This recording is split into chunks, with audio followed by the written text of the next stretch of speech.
You will see weird things, and your mind will play tricks on you. Paglalaroan ka ng iyong isip. All in the mind. Dear Lord, we thank you that you have given us intelligence and you give us a mind that can do many things. Sa sandaling ito, Panginoon, kami po inyong paliwanagan, turuan, akayin. Forgive us our sins, cleanse us, empower us to understand your wisdom. Lead us by the hand, speak to us. Father, we seek you in the name of your Son, Jesus. All in the mind. You are what and how you think.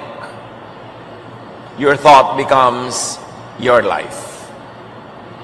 Hindi tayo aksidente, hindi tayo biktima. Nandyan ka ngayon dahil ganyan ka mag-isip. Nasa kalagayan tayo natin, kinalalagyan natin, dinala tayo dyan ang paraan natin ng pag-iisip. It is very important to understand the dynamics of the mind, of the brain, and how God created and wired us in a very wonderful way. At salamat na lang, science has opened many doors into understanding these very, very profound spiritual realities. Science is God's prophet. Itinuturo lang sa atin yung mechanics of how God works and how God created us. It's very important to understand the mind. Now, perception is one's reality. In many people's cases, reality is not the reality, but it is their perception of it. Hindi importante kung anong katotohanan. Ang mahalaga, ano ang iniisip at pinaniniwalaan ng mga tao na totoo. At iyon ang nagbibigay ng hugis, kulay, anyo sa kanilang buhay. Kaya mahalaga, iniisip, pinag-iisipan kung ano ang pinaniniwalaan at ano ang paninindigan. Proverbs 4:23, carefully guard your thoughts because they are the source of true life. As we think, we live. As we think, we become. As we think, we are. Researchers have found that our imagination can change perceptions of reality. That your mind literally plays tricks on you by changing illusions into what seems like reality. Mapaglaro, malikot ang isip. At napatunayan na ng napakaraming mga scientific researchers na ang ating guni-guni ay nagbabago ng katotohanan.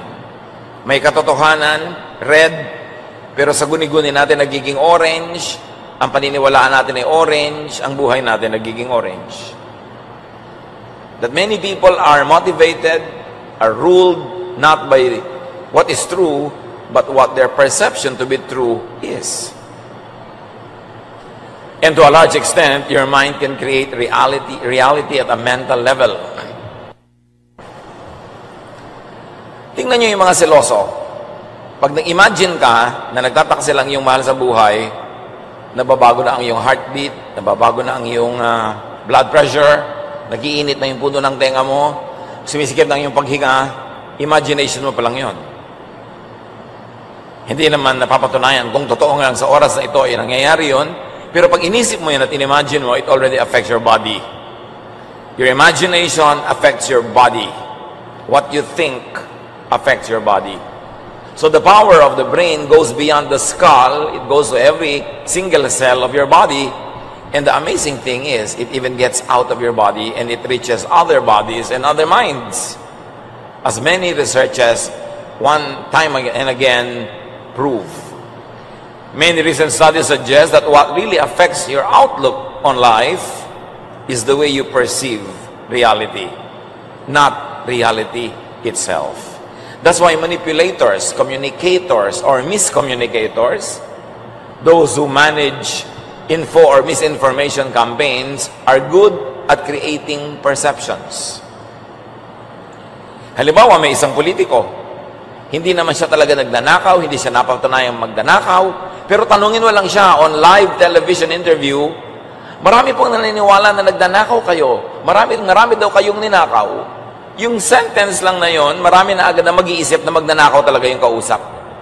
Kahit hindi napapatunayan. Because it is perception that counts, not the truth. When it comes to people being affected by information. Kaya yung mga naninira, pag-aralan nyo yan, lalo sa politics, sa public life, dinadaan nila sa patanong. Kasi pagka sinabi nila as a statement, pwede sila may demanda, libel, tanong lang naman. Totoo po bang napakaraming yung ginaasang babae ng araw? Kahit walang ganang katotohanan, yung papasok na ng perception sa isip ng mga nakikinig. Na-rapist nga itong tao nito. Kaya kung meron kayong gustong tao na makama, gumawa kayo ng mga perception tungkol sa kanya. Nawawala ang witness ko, ninakaw kaya ni Karating. So, kahit hindi siya talaga ang nagnakaw, may mag-iisip naman. And that perception will become the reality about him. How we think becomes us. Kaya kung ikaw ay laging matatakutin, ang iniisip mo nakakatakot, ang buhay mo magiging bulan takot and it will show in your blood pressure, in your blood chemistry, in your heart, it will show in your health, in your behavior, in your lifestyle. Proverbs 23:7, for as he thinks in his heart, so is he. So it's very important to watch what we think of, how we think of it, and what makes us think of it.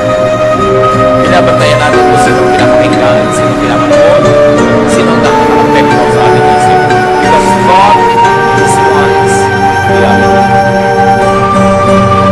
Kaya yung mga lumaki na tinakot, tinuruan na laging may multo sa bawat dilim. Bawat dilim, may nakikita talaga sa multo. Yung mga naniniwala na bumabalik ang patay, nagmumulto. Kahit kakalibig lang ng lola nila kanina, natulog sila may pagpinsan, magpati sila sa isang higaan. Yung mapaniwalain sa multo, nararamdaman niya na may nagtatagal ang kanyang bukod, may malamig na umawag sa kanyang mukha, may nagdito siyang tinig. Samantalang isang pinsan niya na hindi naniniwala doon, ay higpig na natutulog, wala namang nararamdaman na nakikita. Because when you think of it, when you believe in it, it becomes your reality. And it keeps recurring and recurring in your imagination to the point that you believe it will be factually happening. Discipline of the mind is one of the best disciplines that anybody could ever develop. Psalm 26:2, test my thoughts and find out what I am like. Ang tunay na sukatan ng tao ay ang kanyang isip, paano siya nag-iisip. We can project our thoughts in the minds of other people, and that is always happening. That's why, kung ikaw ay malikot sa babae, mamaya, ang mga anak mo sobrang hinihigpitan dahil iniisip mo, nililipot din sila, bawat isang lalaki sa planeta. Pagka ikaw ay mapagnakaw, iniisip mo lagi kang tinanakawan. Kaya sinasabi nila, kung nanakaw mo sa kapwa, huwag nanakaw. Because it is so easy for people to project their thoughts on other people's minds. Kapag ako madududahin, iniisip mo nagdududa din yung kapwa mo. Kaya yung mga mababait, hindi na madalas madaya, maloko. Kasi ang kabaitan nila, pinaproject nila sa iba na hindi naman niya siguro gagawin yun. Mabait naman siguro siya, hindi niya ako lulukohin kasi hindi ka man luloko. Iniisip mo, hindi rin maluloko yung iba. Kaya dapat nag-iingat tayo na luwag ba ako at hindi ako mag-isip pero hindi ko dapat ina-assign sa iba. Dahil pag ina-assign ko sa iba, pwede maging unfair ako sa kanila o pwede ako ang maging damage. It's important. Kaya yung mga ayon sa observasyon nito yung mga sobrang nagagalit sa mga kasalanan tagal-tagal buhay nila, sila ang maraming hindi kasalanan. Yung mga allergic sa mga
laging negative? O ang dominant thought mo ba ay hopeless o hopeful? Dark ba o bright? Anong pananaw mo sa tao? Dark or bright? Bad or good? Anong general na pananaw mo sa buhay? Is a problem to be solved or a gift to be enjoyed? Your dominant habitual thought will define your life. Ang dominant habitual thought mo ba about money is hinihingi yan. Dapat ang galing kong manghingi. O pinoproduce siya. Dapat ang galing kong magtrabaho. Because your dominant habitual thought about money will define your economics. Will define how much you have or how much you won't have. How independent you will be or how dependent you will become. Kaya binabantayan, paano ba ako mag-isip? Ano ba ang tingin mo sa magulang? Hingian lang ng pera. Ano ba ang tingin mo sa mga anak ko? Hingian lang ng pera. Paano tayo mag-isip? When we are able to control our thoughts, we are able to control the outcome of our deeds, we are able to control the general direction of our lives. Because thought is very powerful. Thought will attract into your life that which you intend to have and experience. Halimbawa, ang isang young person, ang thought niya, meron siyang ambisyon. Anong ambisyon mo? Maging ganito, o maging ganito kayaman, o kaya maging summa cum laude, maging magna cum laude. Yung may ganong iniisip, yun na meron talagang napakalaki na pagkakataon na magkanap yun, mangyari. Your thought is a magnet in reverse. It attracts its own kind. You know, the magnet attracts its opposite. Pero pagka nag-iisip ka, nakakak mo yung iisip. Kaya lagi nag-iisip ka, babibigo ako, babibigo ako. Yun ang nabibigo. Yung nag-iisip ka, magtatagumpay ako. Yun, nagtatagumpay. Yung lumaki sa hirap na nag-iisip na, hindi ko lang talaga buhay, wala gawa. Talagang 30, 40 years later, mahirap pa rin yun. Pero yung hindi ko lumaki sa hirap, sabi niya, ayoko lang ganito buhay, papalitan ko ito, iibalin ko ito, hindi yung mga kaulat positive ako, wala mag-iiba sa kanyang mga kapatid, sa kanyang mga kamag-anak, kasi iba siya ng isip. Kaya iniisip ko yung plano sa buhay. Kaya pag may nabinigaw sa iyo, kung pininigawan, katatanong mo ang plano sa buhay. Wala mo ng plano, ano na lang. Because if you fail to plan, you plan to fail. Not plan is a plan. Kaya yung mga walang mga insurance plans, meron din kayong plan. You plan not to be insured. Plano rin yun. Dapat nag-iisip because your thought is a magnet in reverse. Yung napoproject mo yung isang bagay, kaya maraming mga motivators, sabi niya, gusto mo magkaroon ng bahay when you are 30 or 40 or 50, i-drawing mo yung bahay mo, lagay mo lagi sa nakikita mo, iniisip mo lagi yun, para yung direction ng yung buhay, yung mga activities mo, papunta towards that goal. Because when you imagine it, you can make it happen. Bakit ba may mga aeroplanong lumilipad? Di ba? In-imagine lang yan yung mga nauna nag-isip, tapos dinevelop. Lahat ng mga invention na ating mga na-enjoy, inisip lang yan dati, tapos reality na. Halimbawa, nasa gitna ka ng isang napakalaking birthday party mo, na pinlano mo. Nangyari yon kasi, once upon a time, inisip mong gawin yon. Pag inisip, tapos isunod mo yung action, nangyayari. Generally. Kaya iniisip mo, ano bang iniisip ko sa buhay? O ilang taon mo gustong tapusin ang college? 3.5. May plano. So ang gagawin niyan, maglo-load ng maraming units, bibilisan ng pag-aaral, pero yung nga, bahala na ako, ano na lang po, 7 taon na yun, di pa tapos. As you think, you become. And thought creates and changes body chemistry, even body electricity and body kinetics. Sabi nga nila, mind over matter, faith over obstacles. Kaya ang sabi ng ating opening verse, Proverbs 23:33, you will see weird things and your mind will play tricks on you. Meron akong paboritong ikwento, kilala ko itong taong ito, ang religious belief niya, ayaw nila ng blood transfusion. Dinugo, naubusan ng dugo, nasa ospital, ayaw pa rin magpasali ng dugo. So yung matatanda na ng pamilya niya ang nagpasya, salinan siya ng dugo. Alam niyo ba, hindi nagtagumpay ang pagsasalin? Nasira ang siyensya. All mechanisms and all technology failed in the blood transfusion because she willed in her mind that her body will not receive blood transfusion. Needless to say, she died. But really, the mind is above matter. And there's nothing evil here. Walang demons involved. God created us and gave us a slice of His godliness, and that is in our mind. The temple of God is not a rock temple in some faraway city. The temple of God is not a wooden religious building in some faraway town. The temple of God is our mind. That is where God can rule our lives, and that is where God can enter the world through us, through our minds, through our bodies, through what we do. It is the ultimate temple of God. Kaya yung mga nagagawa ng mind, bigayan ng Diyos. Hindi yan galing sa demonyo because the devil is not a creator. The devil is only a destroyer. The thief comes to steal, kill, and destroy. So anything creative and powerful and fruitful could come only from God. But this mind could be twisted and corrupted by stimuli, by perception. Ecclesiastes 7:29, I did learn one thing. We were completely honest when God created us, but now we have twisted minds. May nangyayari sa isip ng tao, depende kung anong pinapakinggan, tinatanggap, sinusundan, pinapaniwalaan. The mind could be intoxicated and confused. Alcohol can confuse the mind. Food can alter the brain's chemistry and affect thought. So there is this lively interaction between the mind and the body, or the body chemistry, and it's a cycle. The mind affects blood chemistry to the point that in many diabetics' lives, even though they don't take in sugar, if they're very stressed and they get angry, their blood sugar increases. The mind can change blood chemistry. And meanwhile, blood chemistry can change how the mind works.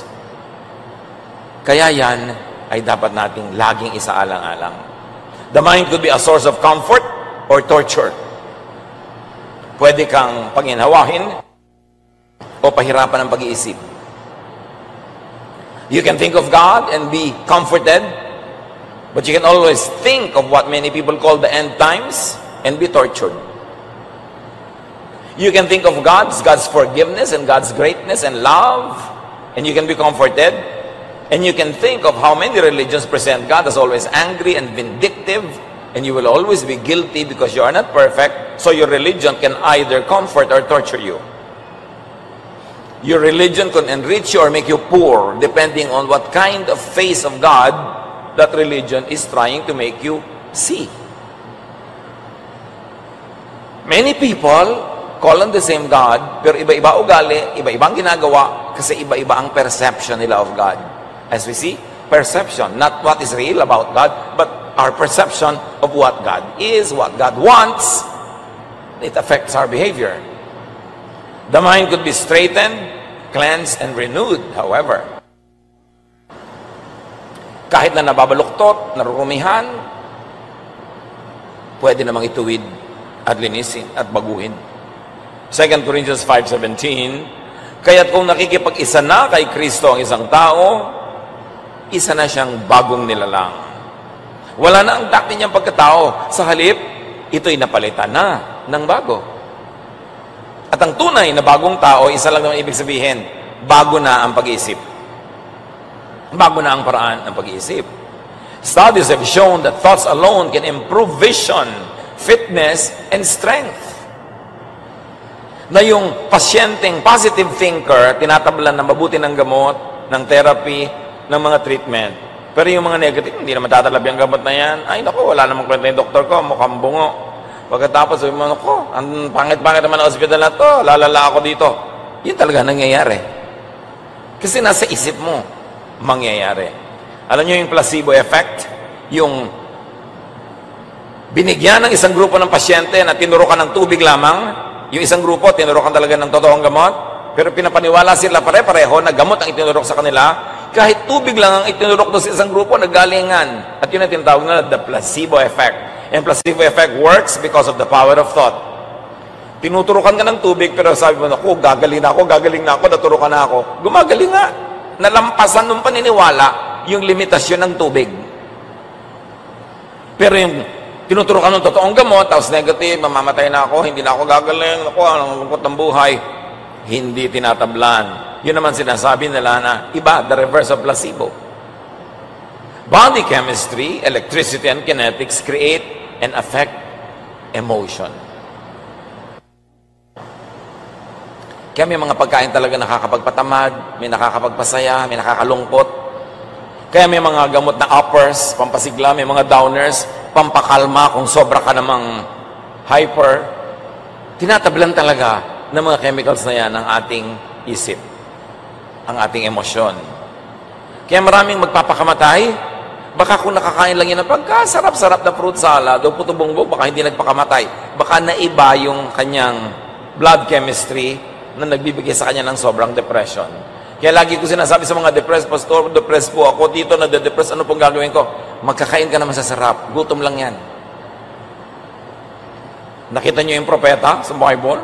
Si Elijah? Gusto nang mamatay? Nung pinakain ng konting tinapay, pinainom ng konting tubig, pinahiga ng konting at nagpahinga, naglakad uli ng 40 kilometers, gusto na namang mabuhay, gutom lang. And gutom is body chemistry. Kaya maraming yung mga sobrang nagpapapayat para sumeksi, madalas malungkot, nade-depress. Kasi kulang sa pagkain.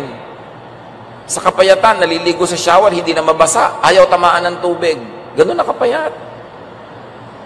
Pag nakatayo sila sa may pinto, may kumuha sa kanila, akala pa yung, uy, tao ako, hindi ako pa. Ay, ang payat mo na kasi. Pero, depressed. Kasi deprived pala siya. Kaya sabi ng Desiderata, many fears are born of fatigue and loneliness.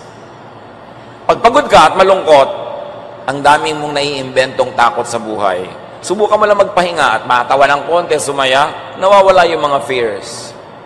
Kaya mga laging natatakot mamatay, natatakot tumanda, kulang ka lang sa gimmick, gumimik ka, para hindi mo maisipang nakakatakot mamatay. Kasi talaga pag wala kang ginagawa, nalulungkot ka, pagod ka na sa kawalan ng ginagawa mo, sari-saring katatakutan ng may imbento ng iyong utak. Dapat ibahin ang takbo ng utak. Sino man ang nalulungkot dyan, get out, sweat it out, mag-exercise, magpawis, magsaya, at makikita mo, mawawala yung mga lungkot-lungkot na yan. Palitan ng ginagawa. Kasi pag napapalitan ng body chemistry, gumagalaw ka, sumasayaw ka, naglalakad ka, nagpapawis ka, naiiba rin ang takbo ng iyong utak. Mahalaga. Behaving in an emotionally intense way for an extended period will ultimately create physical illness.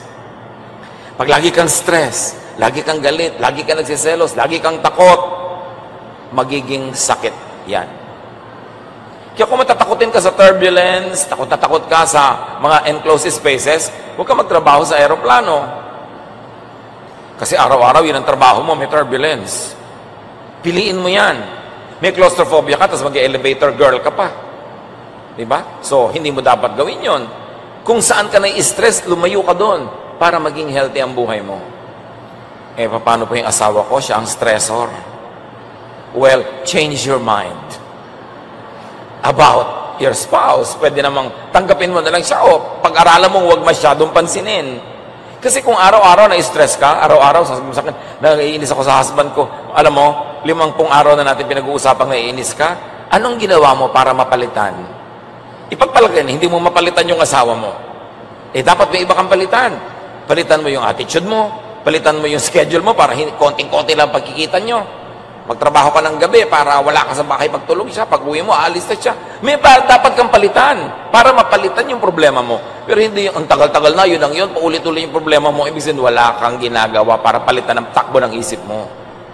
Nothing can be changed without facing it first. And nothing here on the planet can be changed without changing your mind, your thought about it first. Pero tandaan nyo, ang paulit-ulit ang pagkalas ng mga negative feelings and emotions, nagiging sakit.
ipag-pray mo. Pero hindi ibig sabihin lang ng prayer, this I pray in Jesus' name, amen. Tapos wala kang gagawin. Ang tunay na prayer, may ginagawa. Kakambal nung verbal prayer, yung actual kilos ng katawan. Because faith, if it has no works, is dead. Kaya ang tunay na nagdarasal, hindi lang umuusal ng mga panalangin. Pagkasabi niya ng amen, kikilos na siya para yung ipinag-pray niya mangyari. Yun ang tunay na prayer. Kaya sabi ni Jesus, gusto mo isang bagay, naniniwala ka, idalangin mo ng puspusan, at pagkatapos siyempre, dapat may works ka, mangyayari yon. That's why it is important to choose what to hear, what to listen to, and what to tell yourself. Kasi kung pinapakinggan mo, imposible yan, mahirap yan, tanggapin mo na lang, gano'n na mangyayari sa iyong buhay. Yung taong lagi mong kausap, pinipili mo yan. Anong influence niya sa brain mo? Pinapalakas ba niya loob mo o pinapahina? Pinapatibay ba ang iyong pananalig o inaalis? Tinuturoan ka ba niyang mag-accomplish o tinuturoan ka niya maging tamad? Sino ang lagi mong kausap? Mahalaga sa tao na laging may nakakausap na mas matalino kaysa sa kanya. Para mag-grow yung mind mo. Kung ikaw laging bida, ikaw laging pinakamatalino sa usapan, paano ka mag-grow? It's important to be corrected by others, especially by those who are knowledgeable. So you defer to experience, you defer to education, you defer to knowledge, to brilliance, because that will bring you out of the limited scope of your thinking into something greater. Ecclesiastes 7:21, do not pay attention to every word people say. So don't pay attention to everyone, and don't pay attention to everything someone says. Pinipili mo kung ano yung makaka-construct sa iyong mind, kung ano yung makakapagpayaman sa iyong isip, makakapagpa-asenso ng iyong buhay. Kanina sinabi natin na placebo effect. Nakakapagpagaling kahit hindi talaga gamot ang tinake. But if the mind can be used to heal, it can also be used to kill. Yung tinatawag na nocebo effect. Negative beliefs or expectations. Hindi ka nagagaling, mamamatay ka na. Pag pinaniwalaan mo yon, unti-unti ka talaga maupos. Nakakamatay din yon. Yung may nagsasabi sa yung, magpakamatay ka na, tumalon ka sa building. Hindi demonyo ang nagsasabi sa iyo nun, ikaw din. Sometime in your life, you were convinced that you should die, that you are worthless, that you should end this suffering. So, merong tumalon ka sa building, o laslasin mo na yung pulso, o lulunin mo na lahat ng mga tabletas na ito, o saksakin mo na ang puso mo, ibagsak mo yung ulo mo sa bato, kung ano-ano. Diba? Pagtutusukin mo ang sarili mo ng mga karayom, hanggang magdugo ka at maubos ang dugo mo. Yan ay galing sa sarili mo ng isip. Kaya yung mga tao nag-iisip ng mga ganyan, dapat may makausap na iba para maibatakbo ng isip, lumabas, may ibang ihip ng hangin. Because that is only temporary insanity. Pag hindi natuloy yung pagpapakamatay mo ngayon, bukas, nagpapasalamat ka, salamat, hindi natuloy. Dapat lang makalampas ka sa ganung oras ng kadiliman ng isip. Negative beliefs, negative expectations. Hindi ako mananalo sa contest na yan. Paano ko nga mananalo? Hindi nila ako mahal. Wala ako makikitang magmamahal sa akin. Kaya mahalin mo ako para sa lahat ng mga hindi nagmahal sa akin. Maricel. Importante na, bakit mo hahanapin na pagmamahal? Mahalin mo yung sarili mo, alagaan mo yung sarili mo, i-assign mo yun sa iba. Attitude. When you have a defeatist attitude mo, the world owes you a living, kailangan ka laging tulungan, kailangan ka laging kupkupin, talunan. You will not be in command of your life. Pagka ganon. And that is not how Jesus wants us to live. Even research shows that thoughts are capable of affecting everything, from the simplest machines to the most complex living beings. Ang dami ng mga experiment na apektuhan ng isip ang mga things. Some people ascribe it to telekinesis. Yung napapagalaw ko yung baso sa mandon, pag-iisip ko lang, nagko-concentrate ako, gumagalaw yung baso doon sa kabilang mesa. Yung mga uninformed already suspects an evil spirit. Laging, ay, may evil spirit, ay, may demonyo. No. It is the power of the mind. And is the power of the mind from evil? No, it is from God. Because God created us in His image. And if there is a throne in our body parts where God really sits in glory and power, it is our brain. God created people in His image that God gave us a slice of His glorious self. And that slice is most evident in our brain, in the way we think. Grabe ang pag-iisip ng tao.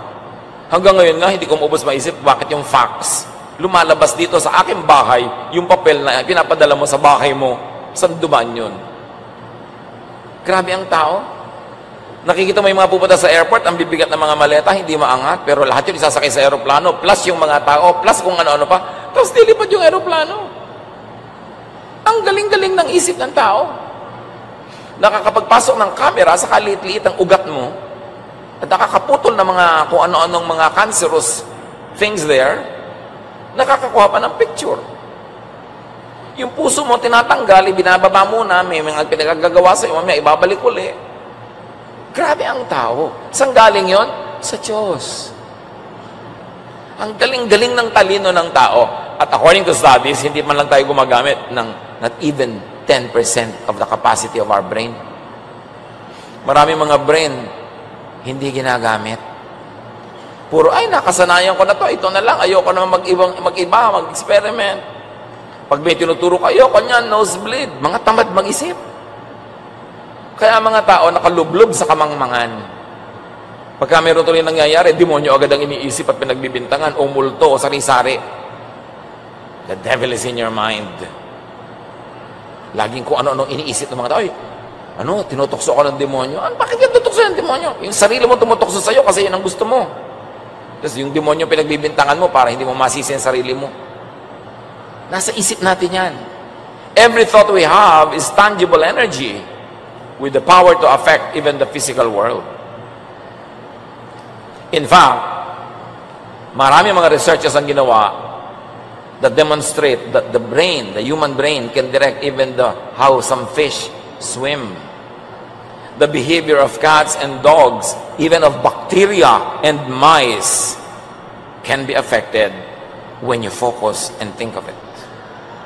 And let me remind you, this is not witchcraft. It's not evil. It is the inherent, natural, inborn power of the mind given by God. So people who reflect His image can create great and beautiful things. Why do we have that power? Because humans were created in God's image. Psalm 139:14, I praise you because I am fearfully and wonderfully made. Napakaraming kahulugan noon. Naranasan nyo na ba na iniisip mo yung isang tao, naggawin niya ang isang bagay, tapos pag nakita kayo, sabi mo, alam mo, kahapon ginawa ko yung isang bagay, noon kita iniisip. Nakakalampas sa bakuran ng iyong bungo, yung kapangyarihan ng brain na nasa loob ng bungo na yon. Transcendent yung power, yung energy. Mark 11:24, therefore I tell you, whatever you ask for in prayer, believe that you have received it, and it will be yours. Sabi ni Jesus, if you have faith, or if you think, because faith is thinking, if you have faith as small as a mustard seed, tell this mountain to lift itself and throw itself into the sea, and it will. So, alam niyo, wala kasi kayo mga pananalig puro kayo duda. Kung meron lang kayo kasi laki ng buto ng mustasa, which is really kasi laki ng ulo ng aspile, mauutusan yung mga bundok na yan, magpa-jumping-jumping, mag-tumbling-tumbling. Magagawa nyo yan. Kaya si Jesus, sabi niya, okay, pagagalingin ko na yung tao sa bahay mo, toing, galing na, ang layo. Si Jesus, pinasakay niya sa bangka ang kanyang mga tauhan, at siya nanalangin pa doon sa bundok. Mamaya, naglalakad na siya doon sa tubig. The power of gravity being defied by the power of the mind, by the power of faith, by spiritual power. And, hindi lang yon, nandun siya agad. At pagsakay niya sa bangka, biglang nandun na sila sa pampang. Lumulusot si Jesus sa mga dingding. Nakakapasok sa mga kwarto nang hindi pinagbubuksan ng pinto. Pati patay, kinakausap, mabuhay ka, namubuhay. So, what is this man that even the winds and the waves obey him? This is the power that is in us because we were created in God's image. But unused unknown, underutilized, because we don't develop our faith, which really means we don't develop our minds. Underdeveloped masyado. Quantum physics has proven that living things are constant transmitters and receivers of measurable energy. Na lahat ng nilikha ng Diyos na may buhay ay nakakapagpadala at nakakatanggap ng lakas galing sa isa't isa. Kaya di ba, kumisa nga, ang hina-hina ng loob mo, pero nakita mo lang yung kung sino, tatay mo, o boyfriend mo, o kawag-anak mo. Ang sigla mo na agad, buhay na yung loob mo. Lumipat na yung energy niya sa'yo. Meron naman, nasaya-saya mo, nung makita mo, bigla kang nalambot, nawalan ka ng gana. And there are people who brighten up a room just by leaving it. Meron naman, pagpasok, alam mo, may energy. Lalo yung mga great personalities, leaders, or mga talagang merong kakaibang pagkatao, pumapasok pa lang sa isang hall, ramdam mong nandun siya. May kapangyarihan, may energy. Ang ating espiritu, which is really our minds. And it has been proven that thoughts are bundles of electromagnetic energy. And new models of consciousness depict it as being able to move beyond physical boundaries like energy does. So yung mga telekinesis na yan, hindi ang gawa ng demonyo. Very interesting study of the power of the mind given by our Creator. Science of faith. Faith in science is a very interesting area of study for spiritual and religious people. Sabi ni Jesus sa Matthew 7:7, ask and it will be given you. Seek and you will find. Knock and the door will be open to you. But to ask, to seek, to knock is to really think. And it is to believe. You are asking because you believe that you will be answered. You are seeking because you believe that you will find. You are knocking because you believe that the door will be open to you, because otherwise you won't do such things. That's why if you do such thing in faith, by faith, if you believe, it will happen. The power of faith, the power of prayer, that is what many religious people call it. Control your thoughts to control your emotions. Psalm 63:6, I think about you before I go to sleep, and my thoughts turn to you during the night. Diyos ang kausap dito. Bago ako matulog, ikaw ang iniisip ko, pinagbubulay-bulayan, nagmumuni-muni ako tungkol sa iyo. At sa kalaliman ng gabi, ang aking isip ay papunta sa iyo, nakatuon sa iyo. Think of God often. Because God is the source of all the positive energy, all hope, strength, power. Pero kayo, anong iniisip nyo bago matulog? Problema? Babangungutin kayo. The power of thought. Matutulog na lang, manonood pa ng horror, kasi ina-expect nyo na mahimbing ang tulog. O kaya matutulog ka lang, nanonood ka pa ng news, paano ka sasaya? Magbabasa ka pa ng mga post mo sa Facebook, ang dami nagko-comment, binabash ka pa. Hindi ka dapat nagbababasa niya pag matutulog ka na, ang isipin mo ang Diyos. Manalangin, magbulay-bulay, para payapa ang tulog. At habang natutulog ka, yung pinakamagaganda mga ideya, solusyon sa iyong mga problema, sagot sa iyong mga tanong, ibibigay sa iyo na paggising mo, biglang nasa loob na siya ng isip mo, nagtataka ka, kagigising ko pa lang, hindi ko pa iniisip yung solusyon sa problema ko, pero biglang eto na yung solusyon. Kasi inisip mo ang Diyos bago ka matulog. Mga kapatid, kung anong gusto niyong laman ng isip niyo paggising, yun ang isipin niyo bago mahiga or pagkahiga. Kasi yung iniisip niyong nakatulugan niyo, yun ang maluluto, maiinin habang natutulog kayo, at yun ang inyong sinaing paggising. Kung anong gusto niyong gisingan na mundo, yun ang tulugan niyo na mundo, yun ang isipin. At mahalaga, mag-focus sa Diyos. Let God dwell in your mind, because your mind is the temple of God. The true temple of God is not a house of stone or wood or gold. The true temple of God is your mind. Yan ang tunay na tahanan ng Diyos. na gustong tahanan ng mga impakto, ng mga kontrabida, ng mga negative. Pero bakit nyo papayagan? Kaya dapat binabantayan mo ang iniisip mo.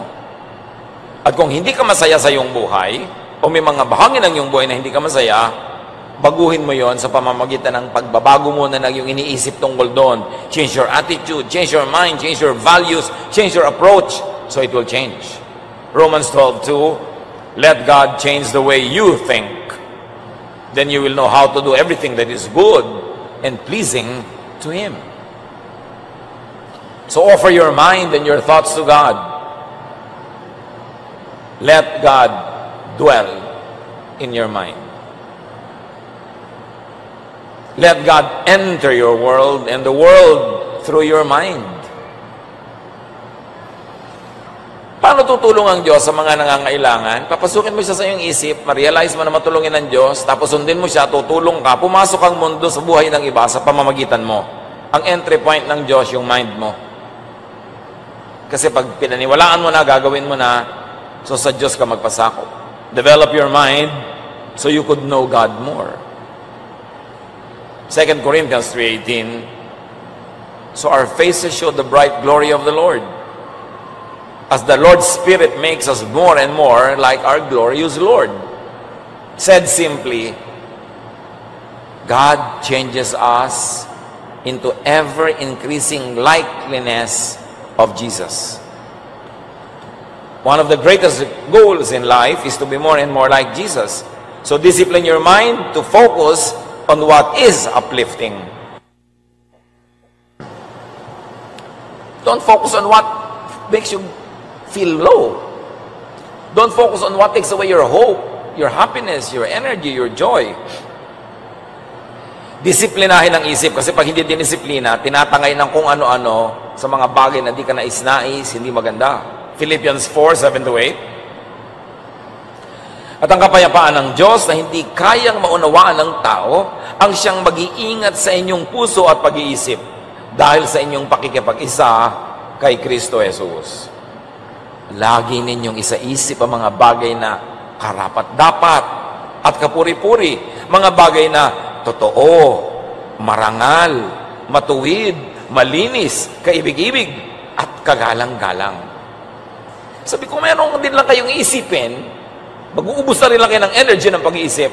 Isipin nyo kung ano yung maganda, mabuti, nakakapagpasaya, tama, matuwid, malinis, kaibig-ibig. Pagka yan ang inisip mo, ganyan ang magiging buhay mo. Pero pag ang iniisip mo yung nakakatakot, nakakainis, nakakagalit, nakakaselos, nakakainggit, yun din ang magiging buhay mo. Kaya disiplina sa pinapayagang pumasok sa isip. Discipline your mind to reject unfruitful or destructive thoughts. Yung may dumadaan ay inggit ka, patalsikin mo yung ideya na yun. Yung aalala mo yung nakakainis mong mga bayaw o hipag, huwag mo silang isipin. Nakakainis pala sila, ba't mo iniisip? Naiinis pala kayo sa mga kamag-anak nyo ang taga ron, ba't yun ang lagi pinag-uusapan nyo? Ba't yung pinag-uusapan? E di laman ang isip nyo? Nakakainis pala, bakit kayo nagfo-focus sa nakakainis? E di ang bunga yung ikaw na tinabla nun, ikaw ang nagkasakit, ikaw ang nawala ng gana, why do it to yourself? Ecclesiastes 11:10, banish anxiety from your heart and cast off the troubles of your body. Sabi ko nun, patalsikin mo yung mga alalahanin at kabalisahan. Huwag mo na pag-iisipin yung end of the world. Pag nag-end of the world, the end. So habang hindi pa end, hindi. Lagi mong iniisip, natatakot ka lang, nahihirapan ka lang. Kaya mo bang pigilin yan? Di naman. Huwag mo na lang isipin.